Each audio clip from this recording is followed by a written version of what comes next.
नमस्कार विद्यार्थी मित्रांनो, welcome to the world of chemistry, welcome to RCC. तर आपण प्रीवियस क्लासमध्ये थेरीज ऑफ कोव्हॅलंट बॉन्डिंगच्या डिस्कशनला सुरुवात केली होती। मी इंट्रोडक्शन बोललो होतो। कोव्हॅलंट कंपाऊंडच्या प्रॉपर्टीज असतील, त्यांचं स्ट्रक्चर असेल, ठीक आहे, त्याला एक्सप्लेन करण्यासाठी टोटल 3 थेरीज प्रपोज झालेल्या, valence bond theory, valence shell electron pair repulsion theory आणि मॉलिक्युलर ऑर्बिटल थेरी। मी म्हणलंय या टॉपिकचा मोस्ट इम्पॉर्टंट पॉइंट, ज्याच्याशिवाय कुठलाच क्वेश्चन पेपर निघत नसतो, that is theories of covalent bonding. तर आजच्या लेक्चर पासून आपण या थेरीजच्या डिटेलमध्ये जाणार आहोत one by one. First theory we are going to deal with is valence bond theory, ठीक आहे। याला शॉर्ट मध्ये व्हीबीटी देखील म्हणलं जातं, व्हीबीटी, ठीक आहे। तर बघा, 2 व्हॅलेन्स बॉन्ड थेरी तयार झालेल्या आहेत, ओल्ड व्हीबीटी आणि मॉडिफाईड व्हीबीटी।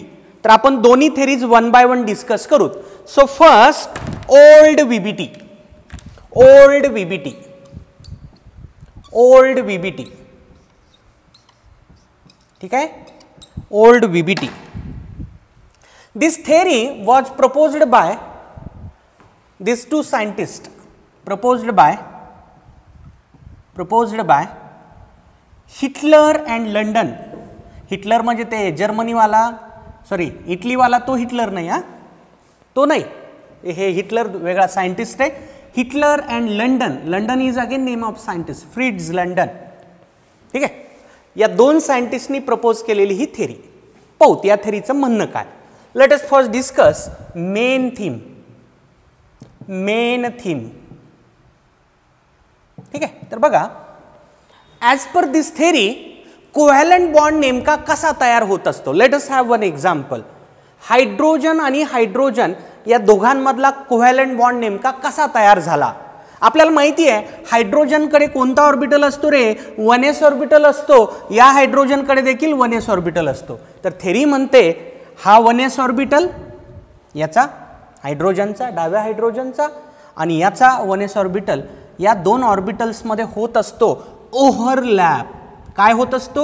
ओव्हरलॅप होत असतो। आता ऑर्बिटलचा ओव्हरलॅप होणे म्हणजे नेमकं काय होणे? 2 ॲटॉमिक ऑर्बिटल्स एकमेकांवर आदळणे। हे 2 ऑर्बिटल्स एकमेकांवर आदळतात, हे 2 ऑर्बिटल्स एकमेकांना स्ट्राईक होतात, तिथूनच काय तयार होतो रे? कोव्हॅलंट बॉन्ड तयार होतो, ठीक आहे। लक्षात आलं? मेन थीम या थेरीची काय आहे बघा, लिहितोय मी। A covalent bond, a covalent bond is a result of, covalent bond is a result of overlap. हा शब्द लक्षात ठेवा, overlap of atomic orbitals, overlap of atomic orbitals of 2 atoms,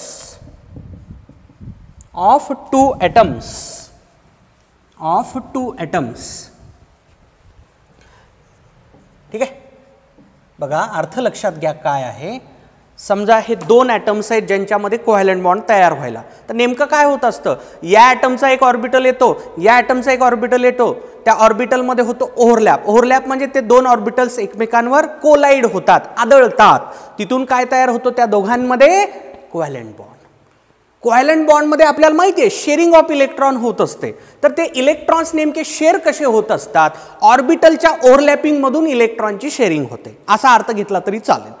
A covalent bond is a result of overlap of atomic orbitals of 2 atoms. This is main theme. मी जर old व्हीबीटी कधी तुम्हाला विचारली, at least तुम्हाला एवढं तरी सांगता आलं पाहिजे, ठीक आहे। मीच नाही, कुणी जरी विचारली, tell me what is old VBT, what old VBT says, covalent bond कसा तयार होत असतो? ॲटॉमिक ऑर्बिटलचे ओव्हरलॅप होत असतात, तिथून कोव्हॅलंट बॉन्ड तयार होत असतो। लक्षात आलं? चला आता जाऊयात या थेरीच्या पॉस्ट्युलेट्सकडे। ही झाली मेन थीम। पॉस्ट्युलेट्स म्हणजे या थेरीचे कुठले कुठले पॉइंट्स आहेत, काय काय म्हणते थेरी, ही तर झाली मेन थीम। काय काय म्हणते आणखी थेरी, ठीक आहे। ॲटॉमिक ऑर्बिटलच्या ओव्हरलॅपिंग मधून बॉन्ड तयार होतो, पण त्या ॲटॉमिक ऑर्बिटल्सला काही बंधनं आहेत, काही रिस्ट्रिक्शन्स आहेत। कोणत्याही ऑर्बिटलच्या ओव्हरलॅपिंग मधून बॉन्ड तयार होत नसतो रे, त्याला काही रिस्ट्रिक्शन्स आहेत। So point number 1, the atomic orbital, the atomic orbital undergoing overlap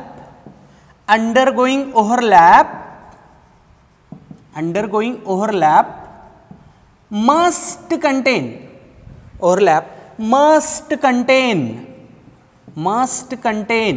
unpaired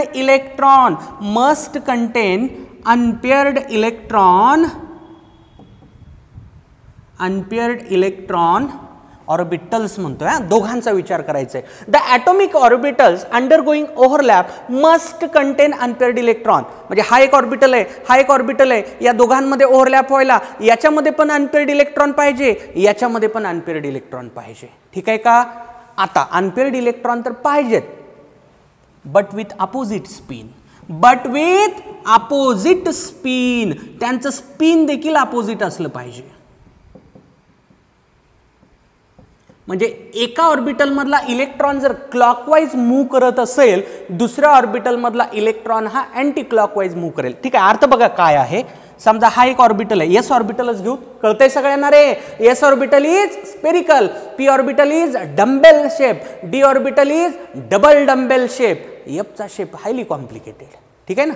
हा एक एस ऑर्बिटल आहे, हा दुसरा एस ऑर्बिटल आहे, या दोघांमध्ये ओव्हरलॅप होणार आहे. पण या दोन ऑर्बिटल्स मध्ये ओव्हरलॅप होण्यासाठी यांना काय रिस्ट्रिक्शन आहे? याच्यामध्ये अनपेअर्ड इलेक्ट्रॉन पाहिजे, याच्यामध्ये पण अनपेअर्ड इलेक्ट्रॉन पाहिजे, पण अपोजिट स्पिनचा. म्हणजे असं असेल तर ओव्हरलॅप पॉसिबल आहे, असं शक्य नाही, असं नाही जमत, हे जमत नाही. इथं ओव्हरलॅप होत नाही. का? स्पिन अपोजिट झालं की अट्रॅक्शन होत असतं, स्पिन सेम झालं की रिपल्शन होत असतं. या दोन ऑर्बिटल मध्ये आता रिपल्शन आहे, कारण याचा इलेक्ट्रॉन समजा क्लॉकवाईज मूव्ह करत असेल, याचा देखील क्लॉकवाईजच मूव्ह करायला रिपल्शन होईल. Electron repulsion. इथं रिपल्शन व्हायला स्कोप नाही, कारण एकाचा इलेक्ट्रॉन क्लॉकवाईज मूव्ह करतोय तर दुसऱ्याचा कसं आहे? अँटी क्लॉकवाईज आहे. ठीक आहे का? पॉइंट लक्षात आला? ठीक आहे, हळूहळू आणखी क्लिअर होत चालली. ठीक आहे का?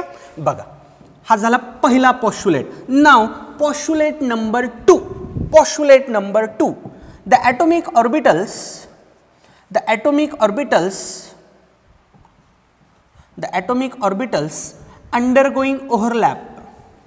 undergoing overlap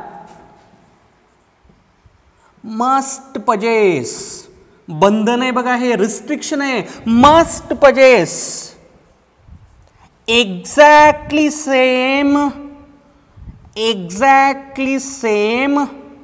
or nearly same energies.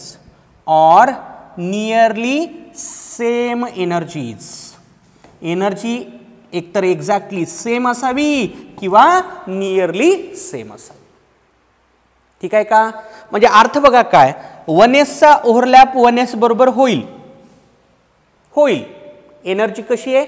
Nearly same आहे. ठीक आहे, पण 1sचा ओव्हरलॅप 2s बरोबर किंवा 3s बरोबर होणार नाही.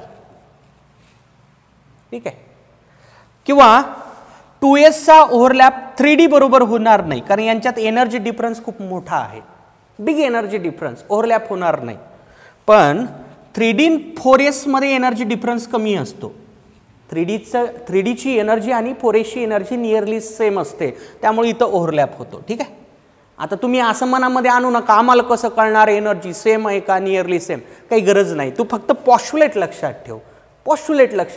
ठीक आहे. क्वेश्चन काय असेल? Which of the following statement is correct according to valence bond theory. तर तुला हे सांगता आलं पाहिजे की ज्या ॲटॉमिक ऑर्बिटल्स मध्ये ओव्हरलॅप होतोय त्यांची एनर्जी तर एक्झॅक्टली एकतर सेम असावी किंवा नियरली सेम असावी. ठीक आहे का? थेरॉटिकल क्वेश्चनसाठी हे एवढं लक्षात ठेवा. बाकी असं क्वेश्चन नसेल की बाबा खालीलपैकी कुठं ओव्हरलॅप होईल वगैरे वगैरे. ठीक आहे, आलं का लक्षात? ठीक आहे, चला पुढे. ठीक आहे, नोट करा लगेच पुढचे पॉस्ट्युलेट.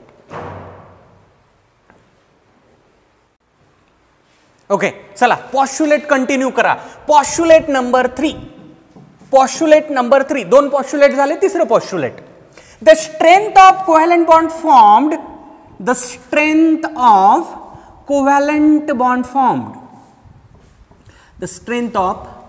bond formed depends upon the strength of covalent bond formed depends upon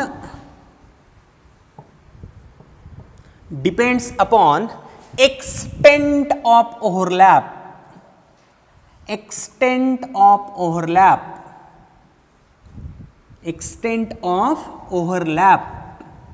अर्थ बघा एकदम साधा अर्थ, याचा काही विशेष नाही. अर्थ असा घ्यायचा आहे, जेवढा ओव्हरलॅप जास्त, जेवढे दोन ऑर्बिटल जास्त आदळतील एकमेकांवर तेवढा तयार झालेला बॉन्ड मोर स्ट्रॉंग. जेवढा ओव्हरलॅप जास्त तेवढा तयार झालेला बॉन्ड मोर स्ट्रॉंगर. जेवढा ओव्हरलॅप कमी तेवढा बॉन्ड वीकर. ठीक आहे का? जेवढा ओव्हरलॅप जास्त तेवढा बॉन्ड तयार झालेला स्ट्रॉंगर, जेवढा ओव्हरलॅप कमी तेवढा तयार झालेला बॉन्ड वीकर. याला काय म्हणायचंय? Extent of overlap. Strength of covalent bond form depends upon extent of overlap. ठीक आहे, चला पुढे. पॉस्ट्युलेट number 4. two types of atomic orbital overlap. Two types of atomic orbital overlap. Orbital overlap होत आहेत, आदळत आहेत एकमेकांवर, पण त्यांचं ते आदळणं दोन प्रकारचं असतं. Atomic orbital overlap. कुठले ते दोन टाईप? ठीक आहे, बघा असं लिहितोय मी. पहिला टाईप आहे head to head overlap. Head to head overlap. Head to head overlap यालाच म्हणलं जातं axial overlap. Axial overlap, along the axis overlap. ठीक आहे, पाहूत काय असतं. ठीक आहे, दुसरा type side wise overlap. Side wise overlap. Side wise overlap यालाच एक दुसरं नेम देण्यात आलेलं लॅटरल ओव्हरलॅप. Lateral overlap. ठीक आहे, पाहूत आता हे काय असतं. ओके, चला पहा. समजा हा पी ऑर्बिटल आहे, हा एक दुसरा पी ऑर्बिटल आहे, हे दोन पी ऑर्बिटल. ठीक आहे का? समजा हे ॲक्सिस आहे एक्स, अलॉंग एक्स ॲक्सिस आहे. आपल्याला माहिती आहे ना पी ऑर्बिटल तीन प्रकारचे असतात. Lobe along x axis, lobe along Y axis किंवा लोब अलॉंग झेड ॲक्सिस. त्यालाच नाव असे पडलेले पी एक्स, पी वाय आणि पी झेड. बरोबर बोलतोय? ठीक आहे, चला. हे एक्स ॲक्सिस आहे म्हणजे हे दोन्ही ऑर्बिटल कुठले असतील? पी एक्स असतील. जर समजा हे दोन ऑर्बिटल असे आले, एक असा आला दुसरा असा आला, असे ओव्हरलॅप झाले म्हणजे along the axis, along x axis यांचा ओव्हरलॅप झाला. याचं हेड दोघांचं डोकं एकमेकांवर त्यांची टक्कर झाली. ओव्हरलॅप कसा झाला? हेड टू हेड ओव्हरलॅप झाला. ठीक आहे ना? अरे हे बघ, हा एक ऑर्बिटल आहे, हा दुसरा ऑर्बिटल आहे. ठीक आहे, हे रेड याचं हेड आहे, याचं ब्लॅक हेड आहे. ठीक आहे, हे आले अलॉंग द ॲक्सिस आले, याचं हेड आणि याचं हेड अशी टक्कर झाली. हेड टू हेड ओव्हरलॅप झाला. हेड टू हेड ओव्हरलॅप झाला. याला काय म्हणतात? ॲक्झियल ओव्हरलॅप. ॲक्झियल का म्हणायचं? अलॉंग द ॲक्सिस आहे, अलॉंग द ॲक्सिस. आता हे एक्स ॲक्सिस असणार आहे. ठीक आहे ना? अलॉंग दिस ॲक्सिस ओव्हरलॅप झाला. याला काय म्हणतात? Head to head overlap. आलं का लक्षात? ठीक आहे, आता याचं उदाहरण बघा. Lateral overlap. समजा हा पी ऑर्बिटल आहे, हा दुसरा पी ऑर्बिटल आहे. ठीक आहे, लॅटरली ओव्हरलॅप झाले म्हणजे साईडनं त्यांची टक्कर अशी डोक्यानं नाही झाली, साईडनं टक्कर झाली. ठीक आहे, म्हणजे कसं बघा, हा एक पी ऑर्बिटल आहे, हा दुसरा पी ऑर्बिटल आहे, हा एक पी ऑर्बिटल आहे, हा एक दुसरा पी ऑर्बिटल आहे. असं बाजूनं टक्कर बसली. ठीक आहे, चला जनरल लाईफमध्येच विचार करा ना. दोघांची डोक्यांची टक्कर झाली, दोघांची डोक्याची टक्कर झाली, दोघांची असं साईडनं टक्कर झाली. साईडनं उगा धक्का लावून गेलं पळून, डोक्याला डोकं टक्कर मारलं. कोणता ओव्हरलॅप स्ट्रॉंगर असेल? कोणता ओव्हरलॅप स्ट्रॉंगर असेल? नक्कीच हा असेल. Head to head overlap is always stronger overlap.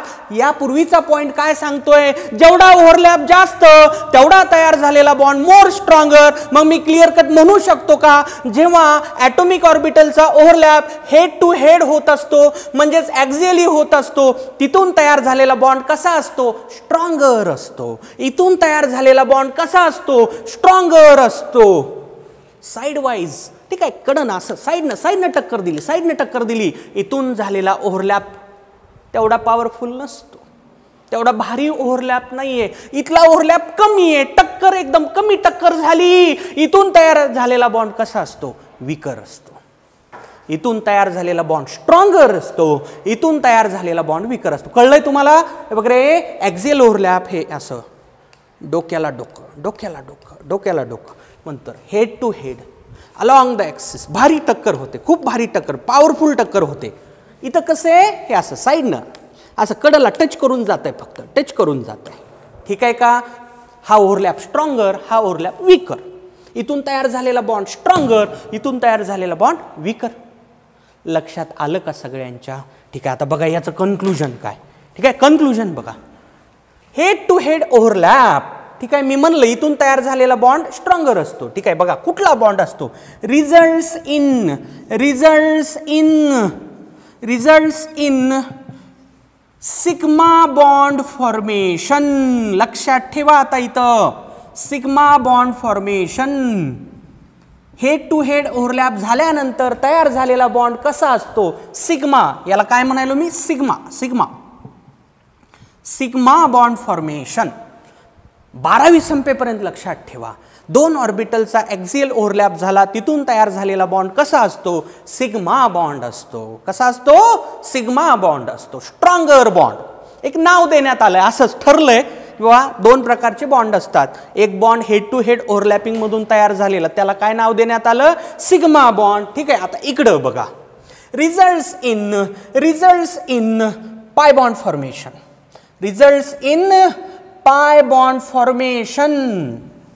Pi bond formation मध्ये रिझल्टिंग ओव्हरलॅप, ठीक आहे ना. हे याला काय म्हणायचं तुम्हाला, पाय. हे मॅथमॅटिक्स मध्ये असतं ना, तेच पाय आहे, ठीक आहे ना. 3.14 22/7 माहिती आहे मला पण, ठीक आहे ना. पाय बॉन्ड फॉर्मेशन, ठीक आहे. आलं का लक्षात, पॉईंट लक्षात आला. माझं म्हणणं काय बघा, की ॲटॉमिक ऑर्बिटलचे ओव्हरलॅप 2 प्रकारचे असतात, एक तर हेड टू हेड किंवा मग साईड वाईज, ठीक आहे का. हेड टू हेड ओव्हरलॅप झाल्यानंतर तयार झालेल्या बॉन्डला काय म्हणायचं, सिग्मा बॉन्ड म्हणायचं. आणि जर लॅटरल ओव्हरलॅप झाला, तिथून तयार झालेल्या बॉन्डला काय म्हणायचं, पाय बॉन्ड म्हणायचं, ठीक आहे. चला तुम्ही मला सांगा आता, which bond is stronger, sigma bond और pi bond. Which bond is stronger, sigma bond और पाय बॉन्ड. नक्कीच सिग्मा बॉन्ड, कारण हा बॉन्ड तयार होत असताना ऑर्बिटलचा ओव्हरलॅप कसा झालाय, मजबूत ओव्हरलॅप झालेला, मजबूत टक्कर बसली आहे, डोक्याला डोकं टक्कर बसली आहे, ठीक आहे का.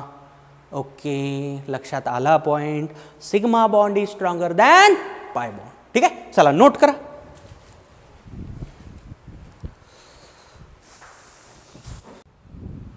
चला postulate number 5.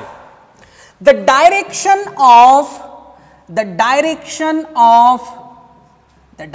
Of atomic orbital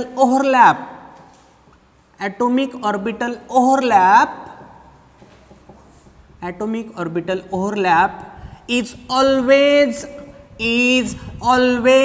specific.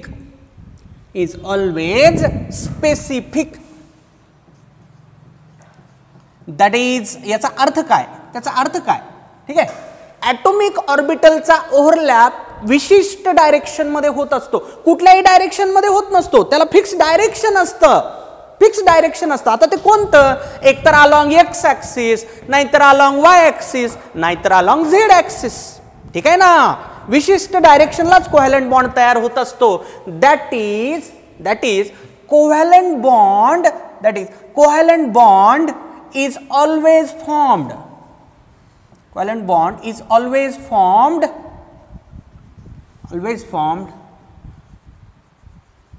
in a particular direction.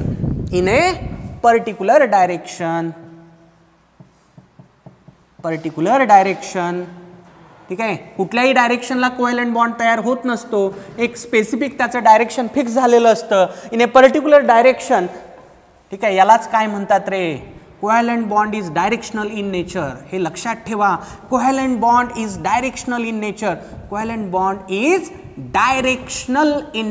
Directional, ठीक आहे. मी सांगतो परत एकदा काय असतं हे, डायरेक्शनल इन नेचर. ठीक आहे. बघा अर्थ काय सांगतो तुम्हाला. समजा कार्बन आणि हायड्रोजन मध्ये कोव्हॅलंट बॉन्ड तयार व्हायचा आहे. कार्बनचा एक समजा p ऑर्बिटल आलाय, सपोज p ऑर्बिटल आलाय आणि हायड्रोजनचा s ऑर्बिटल आलाय. आता या दोघांमध्ये ओव्हरलॅप असा कुठल्याही ऍक्सिसला होत नसतो, फिक्स ऍक्सिस असतं. समजा हा ऑर्बिटल मी घेतलाय एक्स ऍक्सिस, एक्स ऍक्सिसच्या अलॉंग, म्हणजे हा कोण आहे रे, px आहे, बरोबर आहे ना. अलॉंग एक्स ऍक्सिस कोणत्या p ऑर्बिटलचे लोब असतात, px, बरोबर आहे, px ऑर्बिटल. आता हा px ऑर्बिटल जर असेल ना, या दोघांमधल्या ओव्हरलॅपचं ऍक्सिस पण फिक्स झालं ना, कोणतं x. दुसऱ्या ऍक्सिसला px आणि s ऑर्बिटलचा ओव्हरलॅप होऊ शकत नाही. म्हणजे हा जर अलॉंग एक्स ऍक्सिस यायला असेल टक्कर मारण्यासाठी, या एस ऑर्बिटलला पण कोणत्या ऍक्सिसनं जावं लागेल, एक्स नच जावं लागेल, तरच टक्कर बसेल ना. हे बघ रे, एक चाललंय असं, एक चाललंय असं आणि दुसरं चाललंय असं, ओव्हरलॅप होईल का रे. हे बघ ना, हे बघ हे बघ हे बघ, हे समज एक असं आहे, ठीक आहे ना, एक असं आहे, हे पळायलं समज वाय ऍक्सिसला, इकडं असं वाय ऍक्सिसला पळायले आणि हे इकडं एक्स ऍक्सिसला पळायले. दोघांची भेटच होणार नाही. दोघांची भेटच झाली नाही, टक्कर बसणार नाही, ऑर्बिटलचा ओव्हरलॅप होणारच नाही. ठीक आहे. माझं तात्पर्य समजून घ्या, मला म्हणायचं काय समजून घ्या. माझं म्हणणं असं आहे की ॲटॉमिक ऑर्बिटलचा ओव्हरलॅप हा स्पेसिफिक डायरेक्शनच होत असतो, कुठल्याही डायरेक्शन होत नसतो. जसं मी म्हणलं px ऑर्बिटल आहे आणि हा s ऑर्बिटल आहे, यांचा ओव्हरलॅप अलॉंग एक्स ॲक्सिसच झाला पाहिजे, तेव्हाच ओव्हरलॅप होईल. तेव्हाच ओव्हरलॅप झाला तेव्हाच बॉन्ड तयार होईल. px ऑर्बिटल आणि s ऑर्बिटलचा अलॉंग y ॲक्सिस ओव्हरलॅप होऊच शकत नाही, इम्पॉसिबल. अलॉंग y ॲक्सिस त्यांचा ओव्हरलॅप होऊ शकत नाही, किंवा अलॉंग z ॲक्सिस देखील होऊ शकत नाही. हा ओव्हरलॅप हा अलॉंग x ॲक्सिसच झाला पाहिजे, तरच बॉन्ड तयार होणार आहे, अन्यथा बॉन्ड तयार होणार नाही. यालाच मी पुढे काय म्हणलं बघा, that is covalent bond is always formed in particular direction. जसं या दोघांच्या ओव्हरलॅपिंग मधून तयार झालेला बॉन्ड हा अलॉंग x ॲक्सिसच तयार होणार आहे. डायरेक्शन म्हणजे तुम्ही ऍक्सिस कन्सिडर केलं तरी चालेल, ठीक आहे का. यालाच काय म्हणायचंय परत, याचंच कन्क्लुजन काय, covalent bond is directional in nature. समजून घ्या काय, कोव्हॅलंट बॉन्ड हा विशिष्ट डायरेक्शनलाच तयार होत असतो, कोणत्याही डायरेक्शनला तयार होत नाही. रॅन्डम नसतं ते, रॅन्डम ओव्हरलॅप होत नसतो, फिक्स डायरेक्शनला. px ऑर्बिटल आला ते अलॉंग एक्स ॲक्सिसच बॉन्ड तयार करणार आहे, py आला अलॉंग y ॲक्सिसच करणार आहे, pz आला अलॉंग z ॲक्सिसच करणार आहे. प्रत्येक कोव्हॅलंट बॉन्डचं डायरेक्शन काहीतरी फिक्स झालेलं असतं, उगा कुठल्याही डायरेक्शनला तो बॉन्ड तयार होत नसतो. Covalent bond is directional in nature. म्हणूनच तर कोव्हॅलंट कंपाऊंड आयसोमेरिझम दाखवतात. तुम्ही आयसोमेरिझम स्टडी करताय ना, isomerism. Y covalent compound, carbon आला म्हणजे कोव्हॅलंटच आहे ना, carbon always form covalent bond, ठीक आहे ना. Carbon never form ionic bond, ठीक आहे, मी करेक्ट बोलतो एकदम. कार्बन कधीच आयोनिक बॉन्ड तयार करत नाही, कार्बन कोव्हॅलंट बॉन्ड तयार करतो. आपल्याला ऑर्गॅनिक केमिस्ट्रीमध्ये कार्बन हायड्रोजन किंवा कार्बन ऑक्सिजन असेच बॉन्ड दिसत असतील ना सगळे. दोन नॉन मेटॅलिक ॲटम मधला बॉन्ड कुठला असतो रे, कोव्हॅलंट असतो, ठीक आहे का. मी काय म्हणायलो लक्षात घ्या, तुम्ही ऑर्गॅनिक केमिस्ट्रीमध्ये आयसोमेरिझम स्टडी करताय, तुमच्या मनात प्रश्न आला नाही का की बाबा का बरं आयसोमेरिझम होत असेल, का होत असेल आयसोमेरिझम. हे कारण आहे, कारण कोव्हॅलंट बॉन्डचं विशिष्ट डायरेक्शन असतं, कोव्हॅलंट बॉन्ड विशिष्ट डायरेक्शनला तयार झालेला असतो, म्हणून आयसोमेरिझम होतं. Ionic bond is non directional. Ionic bond हा नॉन डायरेक्शनल असतो. आयोनिक बॉन्डमध्ये डायरेक्शनचा काही संबंधच नाही, कारण आयोनिक बॉन्ड तयार होत असताना असलं काही होत नसतं, ऑर्बिटलचा ओव्हरलॅप होत नसतो. आपण थेरीज ऑफ कोव्हॅलंट बॉन्डिंग पाहतोय, आयोनिक बॉन्डिंगची तशी काही थेरी नाही. आयोनिक बॉन्ड तयार होत असताना काही ऑर्बिटलचे ओव्हरलॅप होत नसतात, ठीक आहे. बघा रे, आयोनिक बॉन्ड कसं काय नॉन डायरेक्शनल. समजा हा Na+ आहे, याला बॉन्ड तयार करायचा Cl- बरोबर. Cl- इकडून आला तरी चालतो, इकडून आला तरी चालतो, इकडून आला तरी चालतो, इकडून आला तरी चालतो, इकडून आला तरी चालतो, इकडून आला तरी चालतो. या Na+च्या सराउंडिंगला Cl- कोणत्या डायरेक्शनने येतो हे मॅटर करतच नाही. का, कारण या दोघांमध्ये इलेक्ट्रोस्टॅटिक फोर्स ऑफ अट्रॅक्शन असतो. Electrostatic force of attraction is equal from all direction, equal from all direction. इथं काय ऑर्बिटलचे ओव्हरलॅप वगैरे होत नसतात रे, हा आयोनिक बॉन्ड आहे. ऑर्बिटलचा ओव्हरलॅप कोणत्या बॉन्डमध्ये होत असतो, या बॉन्डमध्ये. Covalent bond. ठीक आहे, माझा मुद्दा समजून घ्या. मला म्हणायचंय covalent bond is directional in nature. Meaning काय? कोव्हॅलंट बॉन्ड हा विशिष्ट डायरेक्शनमध्ये तयार होत असतो. कुठल्याही डायरेक्शनमध्ये कोव्हॅलंट बॉन्ड तयार होत नसतो, त्याला स्पेसिफिक डायरेक्शन असतं, स्पेसिफिक डायरेक्शन असतं. ठीक आहे. Ionic bond is non directional. Ionic बॉन्डमध्ये डायरेक्शनला काही मिनिंग नाही, कारण ionic bond is just force of attraction. Ionic bond teach करायचं राहिला, मलाही माहिती आहे. ठीक आहे, पण एवढं तर सगळ्यांना कळलं असेल आतापर्यंत की बाबा आयोनिक बॉन्डमध्ये इलेक्ट्रोस्टॅटिक फोर्स ऑफ अट्रॅक्शन असतो. कोणामध्ये असतो? कॅटायन असतो, एनायन असतो, त्यांच्यामध्ये फोर्स ऑफ अट्रॅक्शन असतं. त्याला काही डायरेक्शनचं बंधन नाही. Ionic bond is non directional in nature. लिहून ठेवा कुठतरी, ionic bond is non directional in nature, covalent bond is directional in nature. ठीक आहे का? ठीक आहे का? ठीक आहे का? ओके, चला इथंच मला पुढे एक पॉइंट सांगायचं आहे कंटिन्यूमध्ये, याच्याशीच कनेक्टेड असणार आहे, याच्याशीच कनेक्टेड असणार आहे. बघा काय, the direction of overlap, the direction of atomic orbital overlap, atomic orbital overlap म्हणजे ॲटॉमिक ऑर्बिटलचा ओव्हरलॅप नेमका कोणत्या डायरेक्शननं झाला decides the geometry of covalent substance.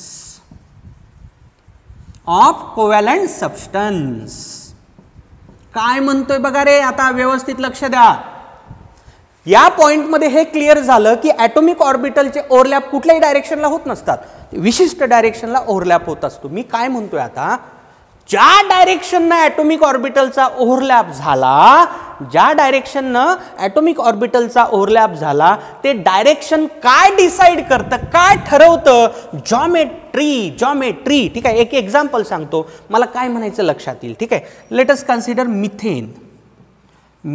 ठीक आहे, मिथेन CH4. मिथेनमध्ये कार्बन आणि हायड्रोजनचं बॉन्डचं अरेंजमेंट कसं असतं बघा. जॉमेट्री म्हणजे अरेंजमेंट ऑफ बॉन्ड, साध्या भाषेमध्ये. What is geometry? Arrangement of bonds. ठीक आहे, बघा तर असे बॉन्ड तयार होतात. असा एक बॉन्ड असतो, एक बॉन्ड इकडं, ठीक आहे, परत एक बॉन्ड इकडं, परत एक बॉन्ड इकडं आणि चौथा बॉन्ड इकडं.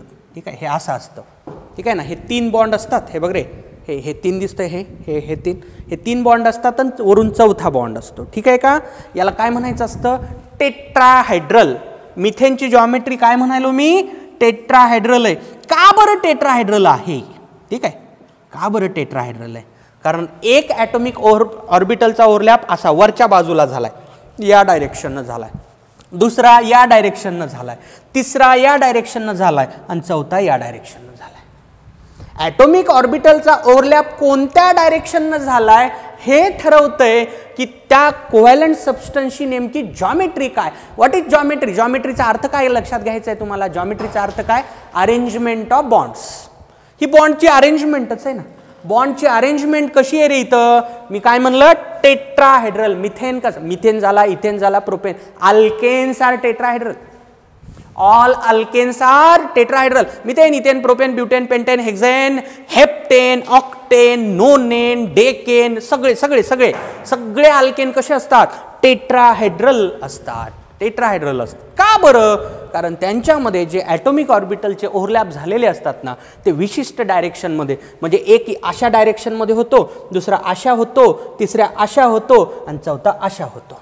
हे 4 डायरेक्शन्स ठरले जातात ॲटॉमिक ऑर्बिटलचे ओव्हरलॅपचे. म्हणून त्याची जॉमेट्री काय झाली आहे? टेट्राहायड्रल झाली आहे. टेट्राहायड्रल का म्हणतात त्याला? कारण हे पॉईंट जर मी असे जोडले, हे अशा जर जोडलं मी, ठीक आहे, मी काही करू शकतो, मी हे पॉईंट जोडले, काय तयार होतो?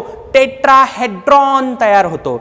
हे जे दिसतंय ना स्ट्रक्चर, याला टेट्राहेड्रॉनचं स्ट्रक्चर म्हणतात. टेट्राहेड्रॉन तयार झाला म्हणून नाव काय पडलेलं आहे? टेट्राहेड्रल पडलेलं आहे. ह्या जॉमेट्रीज खूप डिटेलमध्ये पुढे आपल्याला पाहायच्या आहेत. सध्याला हे तुम्हाला जर मी बोललेलं समजलेलं नसेल, नो प्रॉब्लेम. सध्याला एवढं लक्षात ठेवा की बाबा सरांचं म्हणणं आहे की ॲटॉमिक ऑर्बिटलचा ओव्हरलॅप त्याचं डायरेक्शन ठरवतंय की त्या कोव्हॅलंट सबस्टन्सची नेमकी जॉमेट्री काय आहे. जॉमेट्री म्हणजे काय? कोव्हॅलंट बॉन्डची अरेंजमेंट. त्या मॉलिक्यूलमध्ये किंवा त्या आयनमध्ये कोव्हॅलंट बॉन्ड असणाऱ्या तिथं बॉन्डची नेमकी अरेंजमेंट कशी असणार आहे हे कोण ठरवतंय? ॲटॉमिक ऑर्बिटल ओव्हरलॅपचं डायरेक्शन. ठीक आहे, बघा मिथेन असं आहे, वॉटर वेगळाच आहे. वॉटर असा असतो, वॉटर असा व्ही शेप असतो, वॉटर असा असतो. हे का बरं आहे? कारण इथं जो ॲटॉमिक ऑर्बिटलचा ओव्हरलॅप व्हायला तो अशा डायरेक्शनमध्ये होत असतो. एक ओव्हरलॅप असा होतो, दुसरा असा होतो. ठीक आहे, कार्बन डायऑक्साईड असं लाईनमध्ये, हे लिनियर म्हणायचं याला काय म्हणायचं? लिनियर. हे लाईनमध्ये काय? कारण एक ओव्हरलॅप असा झालाय, दुसरा असा झाला, लाईनमध्ये ओव्हरलॅप होतो म्हणून हे लिनियर बनलं. माझा पॉईंट लक्षात घ्या. ॲटॉमिक ऑर्बिटलच्या ओव्हरलॅपचं डायरेक्शन ठरवतंय की त्या पर्टिक्युलर कोव्हॅलंट सबस्टन्सची जॉमेट्री नेमकी काय आहे. हा पॉईंट आपल्याला पुढे खूप डिटेलमध्ये बघायचा आहे. सध्याला एवढं तरी फक्त लक्षात घ्या. ठीक आहे का? काय म्हणतो कळलं? चला नोट करून घ्या फटाफट. चला पॉस्ट्युलेट नंबर 7 काय म्हणतोय बघा. A covalent bond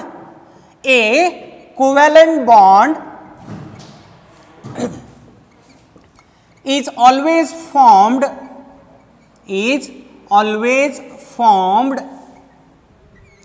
always formed at a particular distance. आता मी डिस्टन्सला रिस्ट्रिक्शन लावायलो. ठीक आहे, at a particular distance in between two nuclei. What is nuclei? न्यूक्लियसचा प्लुरल फॉर्म, अनेक वचन. दोन ॲटम मध्ये बॉन्ड तयार व्हायला ना त्यांचे न्यूक्लिया. ॲटम ए चा न्यूक्लियस, ॲटम बी चा न्यूक्लियस. ठीक आहे ना. A covalent bond is always formed at a particular distance in between nuclei where force of attraction is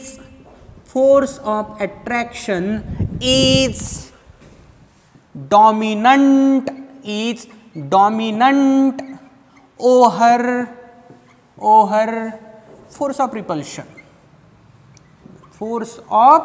repulsion.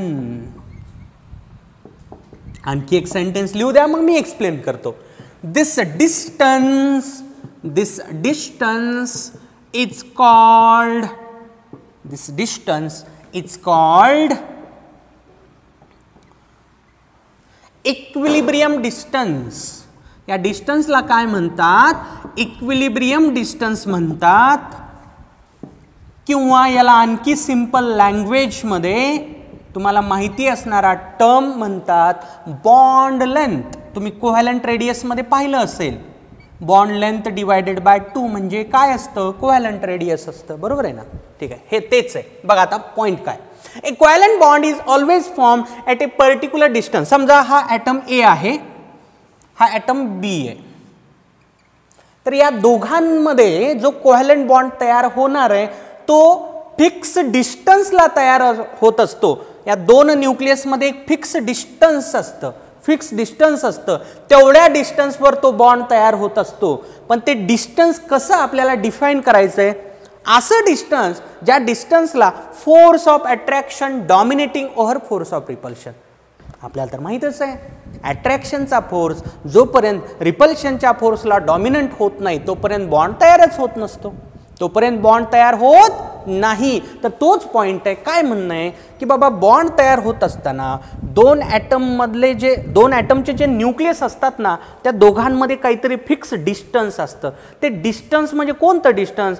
जिथं अट्रॅक्शनचा फोर्स रिपल्शनला डॉमिनेटिंग असतो. त्याशिवाय बॉन्ड तयार होत नाही. म्हणजे कुठल्याही डिस्टन्सला दोन न्यूक्लियस मधल्या बॉन्ड तयार होत नाही. ठीक आहे, ओके. काय म्हणतोय लक्षात घ्या. सिंपल आहे. ठीक आहे. समजा हायड्रोजन बॉन्ड आहे. या हायड्रोजनचा न्यूक्लियस यांच्यामध्ये फिक्स काहीतरी डिस्टन्स असतं. त्या डिस्टन्सलाच म्हणायचं इक्विलिब्रियम डिस्टन्स किंवा बॉन्ड लेंथ. त्यालाच काय म्हणतात रे? बॉन्ड लेंथ म्हणतात. बॉन्ड लेंथ हे जवळपास 200 पिकोमीटर आहे. जवळपास. एक्झॅक्ट व्हॅल्यू पार्ट वगैरे करत बसायचं नाही. ठीक आहे.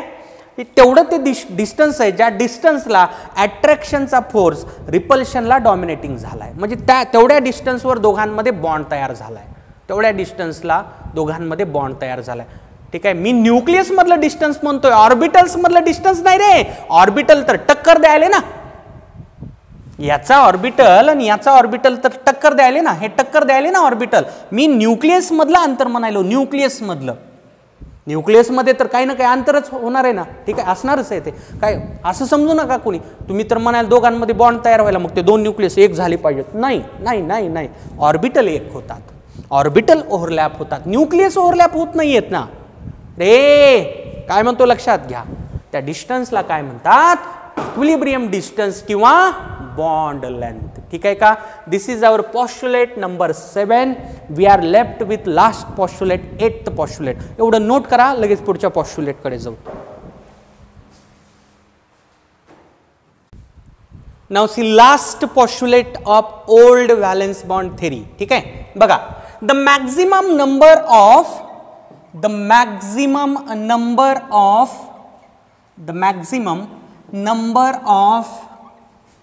covalent bonds, the maximum number of covalent bonds formed by particular atom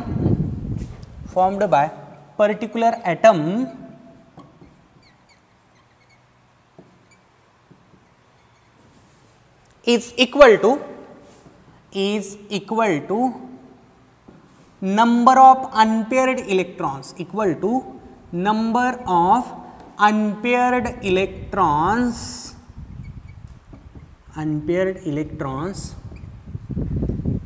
number of unpaired electrons in ground state. हे पण खूप महत्वाचं. ठीक आहे, या पॉइंटला मी इलॅबोरेट करणार आहे, लक्ष द्या व्यवस्थित. In ground state. ठीक आहे, बघा. The maximum number of covalent bonds formed by particular atom is equal to number of unpaired electron in ground state. ठीक आहे, चला let us have some examples. ठीक आहे, let us start with beryllium. ठीक आहे, what is configuration of beryllium? 1s2 2s2. चला बोला रे, किती अनपेअर्ड इलेक्ट्रॉन आहेत याच्या ग्राउंड स्टेटमध्ये? ग्राउंड स्टेट म्हणजे हे लिहिलेलं ग्राउंड स्टेटच कॉन्फिगरेशन ना. How many unpaired electron? Unpaired electrons are 0. किती रे? 0. Unpaired electron 0. Therefore bonds formed equal to 0. अर्थ काय निघतो बघ रे. आता बघा, इंटरेस्टिंग रिझल्ट मिळाला. As per old valence bond theory beryllium bond तयारच करत नाही. Beryllium cannot form covalent bond as per old valence bond theory. हे माझं म्हणणं नाही, हे कोणाचं म्हणणं आहे? हिटलर आणि लंडनचं म्हणणं आहे की बाबा बेरिलियममध्ये अनपेअर्ड इलेक्ट्रॉनच नाही ग्राउंड स्टेटमध्ये, त्यामुळं तो बॉन्ड तयार करणार नाही. आता नक्कीच हे रॉंग आहे. This postulate is having big limitation, big drawback.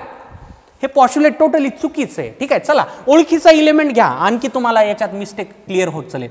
1s2 2s2 2px1 2py1. कार्बनचं कॉन्फिगरेशन ग्राउंड स्टेट. हा मी लिहिलं इथं इन ग्राउंड स्टेट. कार्बनच्या ग्राउंड स्टेटमध्ये बघ रे किती अनपेअर्ड इलेक्ट्रॉन्स आहेत. अनपेअर्ड इलेक्ट्रॉन इथं किती म्हणलं होतं मी? 0. Bonds formed equal to 0. ठीक आहे, चला हां इथं अनपेअर्ड इलेक्ट्रॉन. चला बोल रे कार्बनच्या ग्राउंड स्टेटमध्ये किती अनपेअर्ड इलेक्ट्रॉन्स आहेत? 2. किती आहेत? 2. मग as per old VBT bond किती तयार करणार आहे तो? Bonds formed equal to 2. आता बघा, as per this theory, old valence bond theory, carbon is able to form only 2 covalent bond. Carbon फक्त 2 कोव्हॅलेंट बॉन्ड तयार करणार आहे. सगळंच बोंबललं, सगळी ऑर्गॅनिक केमिस्ट्री बोंबलली. कारण आम्ही ऑर्गॅनिक केमिस्ट्रीच्या पहिल्याच लेक्चरमध्ये स्टडी करत असतो. Carbon is tetravalent. Carbon always form 4 bond. अरे तू जेवढं काही नॉमेनक्लेचर पाहिलं किंवा जे आयसोमेरिझम तू स्टडी करणार आहे त्याच्यात तू कार्बनचे कधीही किती बॉन्ड दाखवत असशील? 4च ना. 4 कोव्हॅलेंट बॉन्ड. ही थेरी काय म्हणते? Carbon is able to form only 2 bond. मी म्हणतोय हा पॉइंट टोटली चुकीचं आहे. त्यांच्या थेरीचं आपण डिस्कशन करायलो, हे माझं डिस्कशन नाही, हे टोटली चुकीचं आहे. कारण आपल्याला तर माहिती आहे ना, carbon always form how many bonds, 4 bonds. So old VBT have some drawbacks. एक ड्रॉबॅक इथं सापडला, या पॉईंटमध्ये खूप मोठा ड्रॉबॅक आहे, खूप मोठा. बघा ना, बेरिलियम तर बॉन्डच तयार करत नाही. As per this theory beryllium do not form bond. ठीक आहे, पण माहिती आहे आपल्याला beryllium forms covalent bond. Beryllium chloride मी सांगितलंय तुम्हाला ऑक्टेट रूलच्या लिमिटेशनमध्ये, हे 2 बॉन्ड तयार करायला बेरिलियम. चला विचार करा बरं, या ड्रॉबॅकला कसं ओव्हरकम करता येऊ शकतं. ठीक आहे ना, फक्त इथं बदल करायचा. In ground state or excited state म्हणायचं. काय म्हणायचं? In ground state or excited state. आता बेरिलियमची एक्साइटेड स्टेट जर आपण लिहिली ती अशी येणार आहे 1s2 2s1 2px1. 1s2 2s1 2px1 बरोबर आहे ना. एक्साइटेड म्हणायलो मी, अरे असं होईल ना एक्साइटेड. 1s2 2s1 2px1. आता बघा अनपेअर्ड इलेक्ट्रॉन झाले ना 2. बेरिलियम मॅक्झिमम 2 बॉन्ड तयार करतो. कार्बनची एक्साइटेड स्टेट अशी राहील ना 2s1 2px1 2py1 2pz1. बरोबर आहे. आता बघा कार्बनकडे 4 अनपेअर्ड इलेक्ट्रॉन झाले ना, म्हणजे त्यांनी फक्त ग्राउंड स्टेट धरली, ही त्यांची चूक होती. कोणाची? हिटलर आणि लंडनची. हिटलर आणि लंडनची, माझी नाही, हिटलर आणि लंडनची ती मिस्टेक आहे. ठीक आहे का? तर हा खूप मोठा पॉईंट आहे, ज्याच्या ड्रॉबॅक आहे, ड्रॉबॅक असणारा हा पॉईंट आहे. ठीक आहे ना. पण लक्षात ठेवा, लक्षात ठेवा, क्वेश्चन जर असा आला, as per the valence bond theory proposed by Heitler and London, as per the valence bond theory proposed by Heitler and London, how many covalent bonds can be formed by carbon. Carbon किती covalent bond तयार करतो? Answer is 2. Answer is 2. किंवा प्रश्न असाला, how many covalent bonds are formed by beryllium in ground state. Beryllium ground स्टेटमध्ये किती covalent bond तयार करतो? काय उत्तर असेल? यस यस यस बोला. 0. कारण ग्राउंड स्टेटमध्ये बेरिलियमकडे अनपेअर्ड इलेक्ट्रॉनच नाही. मान्य आहे? थोडं थोडं आलं लक्षात? थोडं हळूहळू हळूहळू आणखी जरा क्लिअरिटी येत चालेल की बाबा मला नेमकं म्हणायचंय काय. ठीक आहे का? या थेरीला जेव्हा मॉडिफाय करण्यात आलं ना, पॉलिंग आणि स्लॅटर या 2 सायंटिस्टनी मॉडिफाय केलं, त्यांच्या मॉडिफिकेशनमध्ये हा पॉईंट होता. मी जे आता बोललो ना तुम्हाला, instead of saying just ground state they added excited state also. त्यांनी एक्साइटेड स्टेटचा कन्सेप्ट, ॲटममध्ये एक्साइटेड स्टेट असते हे सांगणारे ते दोघंच आहेत. कोण आहेत दोघं? पॉलिंग आणि स्लॅटर. ठीक आहे ना. ही थेरी 1900च्या आसपासची, 1900 बघ रे बघ, 1900. ठीक आहे, खूप जुनी थेरी आहे. आलं का लक्षात? हिटलर आणि लंडनची थेरी खूप जुनी आहे, त्यामुळे त्याच्यात चुका तर असणारच आहेत. पण त्यावेळेस ते एकदम सुपर असेल ना, त्यावेळेस ते खूप सुपर असणार आहे. Okay, so this is end of our discussion. Postulates of old VBT. आपण फक्त ओल्ड व्हीबीटीचे पॉस्ट्युलेट पाहिलेत. What is main theme of this theory which is proposed by Heitler and London? Atomic ऑर्बिटलचा ओव्हरलॅप झाला. Overlap होणे म्हणजे काय? 2 orbital आदळणे, 2 orbital आदळणे. ठीक आहे, ऑर्बिटल ओव्हरलॅप होणे, आदळतात ऑर्बिटल्स, तिथून काय तयार होत असतो? कोव्हॅलंट बॉन्ड तयार होत असतो. पॉस्ट्युलेटमध्ये काय काय पाहिलं आपण? कोव्हॅलंट बॉन्ड तयार होत असताना ॲटॉमिक ऑर्बिटलला रिस्ट्रिक्शन आहे. कशाचं रिस्ट्रिक्शन आहे? Unpaired electron. 2 ऑर्बिटलमध्ये अनपेअर्ड इलेक्ट्रॉन असावे लागतात आणि परत त्यांचं स्पिन पण कसं असावं लागतं? अपोजिटच असावं लागतं. सेम स्पिन असलं की रिपल्शन होईल, अपोजिट स्पिन असलं की अट्रॅक्शन होईल. जे ऑर्बिटल ओव्हरलॅप व्हायले त्यांची एनर्जी एकतर एक्झॅक्टली सेम असावी, म्हणजे ते आयडेंटिकल असावेत, किंवा नियरली सेम पण चालतं. ठीक आहे का? जेवढा ओव्हरलॅप जास्त होईल, एक्सटेंट ऑफ ओव्हरलॅप जेवढा जास्त, तेवढा तयार झालेला बॉन्ड मोर स्ट्रॉंगर. हा एक पॉइंट मी सांगितला होता. परत सांगितलं 2 प्रकारचे ॲटॉमिक ऑर्बिटल ओव्हरलॅप होत असतात. कसे असतात रे? असं हेड टू हेड, डोक्याला डोकं, किंवा दुसरं असं साईड वाईज असं बाजूने टक्कर झाली, बाजून बघणार रे, डोक्याला डोक्यात टक्कर झाली, स्ट्रॉंग टक्कर होईल ना. इथून तयार झालेला बॉन्ड स्ट्रॉंगर असतो. काय त्याचं नाव? Sigma bond. त्याचं नाव काय? Sigma bond. आणि जर असा ओव्हरलॅप झाला ऑर्बिटलचा, लॅटरल ओव्हरलॅप, तिथून तयार झालेला बॉन्ड कुठला असतो? Pi bond. कुठला असतो? Pi bond. आलं का लक्षात? पुढे मी सांगितलं तुम्हाला की बाबा कोव्हॅलंट बॉन्ड हा विशिष्ट डायरेक्शनमध्येच तयार होत असतो, म्हणजेच covalent bond directional in nature, ionic bond non directional in nature, असा एक पॉईंट मी सांगितला होता. ठीक आहे ना. कोव्हॅलंट बॉन्ड तयार होत असताना दोन न्यूक्लियसमध्ये स्पेसिफिक अंतर असतं, ज्या अंतराला attraction is dominating over repulsion. त्या डिस्टन्सलाच काय म्हणतो आपण? बॉन्ड लेंथ म्हणतो किंवा इक्विलिब्रियम डिस्टन्स म्हणतो. आणि हा पॉईंट सांगितलेला की बाबा एखादा ॲटम मॅक्झिमम किती कोव्हॅलंट बॉन्ड तयार करेल, तर जेवढे अनपेअर्ड इलेक्ट्रॉन त्याच्या ग्राउंड स्टेटमध्ये असतील, जेवढे अनपेअर्ड इलेक्ट्रॉन त्याच्या ग्राउंड स्टेटमध्ये असतील तेवढे त्याच्याकडून मॅक्झिमम कोव्हॅलंट बॉन्ड जनरेट होतात. ठीक आहे का? पण मी म्हणलं खूप मोठी मिस्टेक आहे या पॉईंटमध्ये, कारण बघा ना बेरिलियम बॉन्डच तयार करत नाही ॲज पर दिस पॉईंट. आपल्याला माहिती आहे बेरिलियम फॉर्म 2 बॉन्ड्स, कार्बन फक्त 2 बॉन्ड तयार करेल ॲज पर दिस पॉईंट. ही परत मिस्टेक आहे, हा पॉईंट चुकीचा आहे. पण त्यांच्या थेरीमधला आहे, माझ्या नाही, हिटलर आणि लंडनच्या थेरीचा हा पॉईंट आहे. ठीक आहे, समजलं थोडं थोडं? ठीक आहे.